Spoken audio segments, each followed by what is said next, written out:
Hot Lead and Cold Feet is a really good film. This was released in 1978. It's directed by Robert Butler and written by Joseph L. McKevity and Arthur Alsberg and Don Nelson. And this stars Jim Dale as both Eli and Billy Bloodshy. And they are brothers with very different lifestyles who have to compete in this race to inherit the town that their father owned, and whoever wins the race gets the town.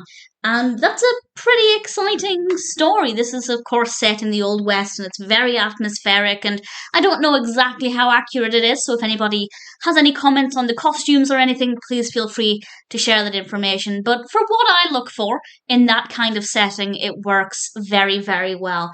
And I don't know why they made the decision to have the same actor playing both brothers, but I have to say Jim Dale's performances are brilliant. The brothers are so not alike that his performances are so different, and it's great to see this range that he has. So it worked very well, but I do think it was quite an interesting decision.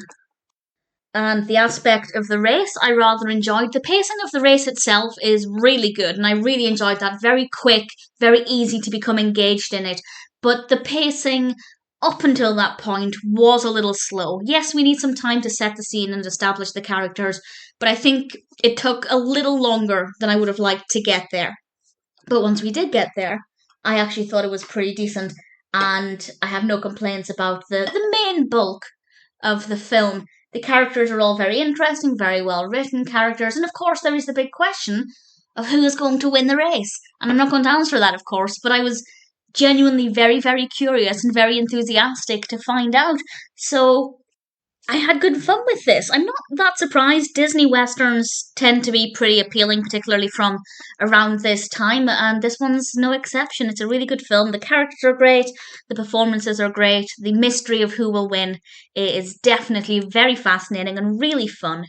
If you haven't seen it and it sounds like your kind of film, then Hot Lead and Cold Feet is definitely one that I'd say is worth checking out, and I wouldn't mind watching it again at some point.